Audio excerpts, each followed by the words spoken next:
Doom the Dark Ages is a very different game to Doom Eternal, and I think it's going to surprise a lot of people. A couple of weeks ago, Bethesda flew me out to a castle in Frankfurt to get hands-on with Doom the Dark Ages, the upcoming prequel to Doom 2016 and Doom Eternal that's releasing on May 13th. We got to play 4 levels from the game and capture some gameplay. In this video, I'll be talking you through my impressions based on the early build that I've played for about 2 hours, so let's get started. I went into the Dark Ages with a few preconceptions. I thought it was going to be Doom in medieval times, and I thought it was going to play like Doom Eternal, and I was completely wrong on both counts. First of all, while there is a medieval theme in the Dark Ages, or I guess a Dark Ages theme, I don't really know the difference, pretty early on in the first level, you'll be seeing spaceships, the alien robot-looking Mechs, plasma rifles, turrets, sentinels that look more like Halo's Marines than Knights. In some ways I was kind of disappointed by this. I was looking forward to a medieval romp as the Doomslayer, but the positive gameplay changes more than make up for this. The game is a huge amount of fun to play, but we still don't have that kind of medieval Doom that I was hoping for. The game doesn't play like Doom Eternal, and it doesn't play like Doom 2016, while Eternal felt like an evolution of 2016 with more of a focus on vertical movement and complicating the resource balancing and like rhythm game-like flow of jumping between glory kills. The Dark Ages feels more like a revolution. Verticality is replaced with an insane degree of sort of lateral horizontal movement across the ground. Resource balancing is mostly replaced by working out how to efficiently kill absolutely everything in the room. And the rhythm of glory kills is replaced with parrying and more than just a touch of bullet hell gameplay.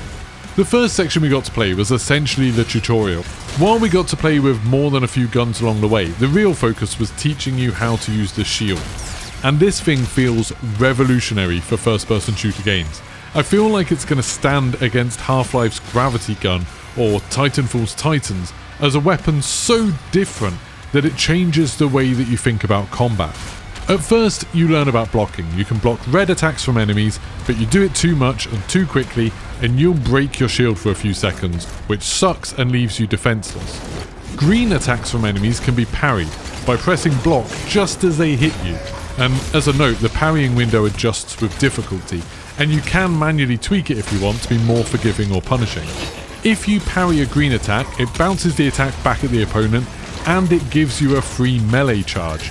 The melee weapons are devastatingly powerful. They kind of replace the chainsaw, I guess, that we got to play with like a fist and a flail.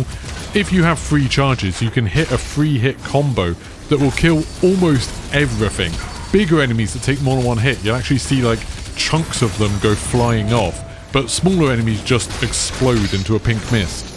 Now this parrying rapidly becomes the bullet hell part of the game. In more complex battlefields, you'll be dodging between red attacks so as not to wear down your shield, and purposefully moving towards green attacks to do damage and charge up melee combos. And that'll allow you to take on the biggest foes.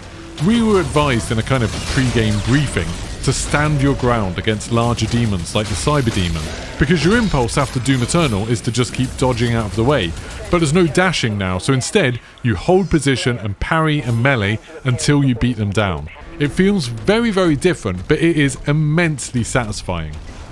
Unfortunately, one negative about all of this is that with the new melee system and the whole kind of lateral movement, glory kills are much more rare. You can daze enemies still, and you can do a glory kill if you kind of jump on their heads before you melee, but you don't get like extra health or anything like that. If you melee from the front, I think the game doesn't want to take control away from you, so instead you often just sort of kick them into the distance. I'd like them to maybe add some more weight to the ragdolls, because right now it feels very silly as towering demons collapse and fly off like balloon animals. But that's not all the shield can do. Once you get the chainsaw upgrade, you can throw it like a sadistic Captain America, slicing enemies apart or stun knocking larger foes while it kind of buries into them. If an enemy has metal armor, you can heat it up until it's glowing using guns and bullets. Then you throw your shield at them to destroy the armor in a big explosion. But that's still not all. Maybe my favourite thing about the shield was the shield bash. If you're blocking, you have a kind of lock-on reticle for enemies, even if they're dozens of feet away. And by pressing attack, you'll leap onto them, smashing them to pieces while you carry on fighting. There's a super short cooldown for this, so leaping around a battlefield quickly becomes instinctual. With no more air dashing and a newly added sprint that massively increases your jump strength, instead of the sort of graceful and precise attack helicopter you could roleplay as in Doom Eternal, I felt more like an angry pinball, carving my way through the battlefield with incredible momentum, leaving a trail of destruction behind me. It's a different take on the sort of power fantasy of being the Doomslayer, but no less effective than what we've had in the other two games. And while the resource management of the previous games is present, it's way simpler in Doom the Dark Ages. All enemies drop health now, regardless of how you kill them. Melee attacks cause them to drop ammo, while your shield throw causes them to drop armor. It still does encourage you to constantly switch up how you're dispatching enemies, but it feels less thoughtful and removes the rhythm of kind of getting overwhelmed, using a glory kill to get health back and reset for a second, or prepping enemies with the flamethrower to get armor, or searching for fuel for the chainsaw so you can get more ammo. Instead, you're really just prioritizing the best way to do as much damage as you can as quickly as possible, since that will naturally get you health and ammo anyway. There's plenty of armored enemies and shield bearers you have to dispatch with the shield, there's plenty of bigger enemies you kind of have to use melee attacks on, and everything will give you health all the time, so you don't really think about it anymore.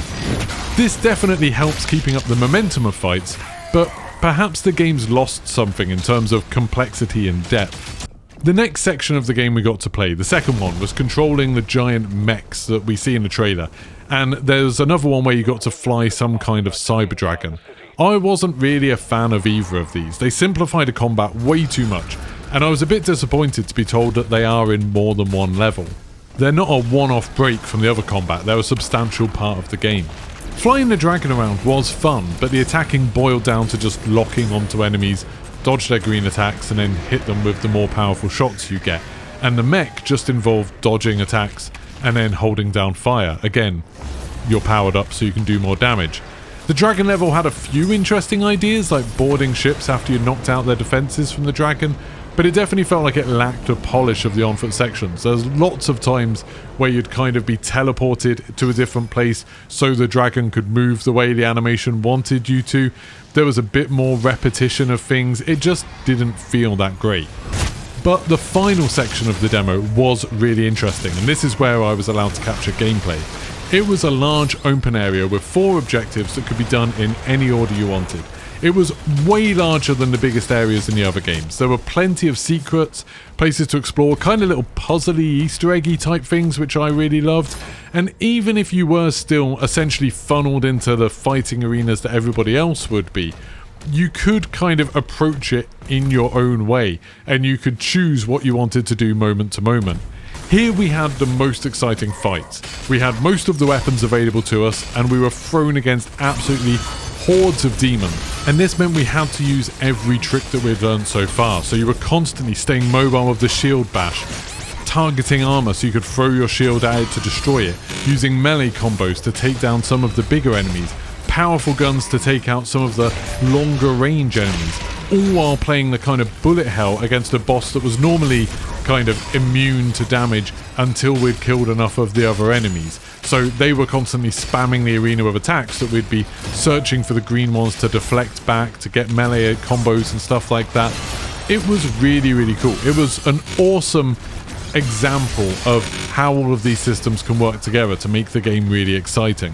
And while there were plenty of sections that felt familiar when you're playing Doom, like there were little sort of platformy puzzle sections that would give you access to secrets, or they would give you access to some of the objectives, and then there were kind of some roaming enemies like tanks where you could deflect shots at them to destroy them in one hit, and there were some kind of moments where they'd obviously set it up where you'd be like at the top of a cliff and you'd see a horde of enemies below you, and some of the coolest moments in the game were just being able to jump off that cliff and plow into the horde and just start absolutely eviscerating them.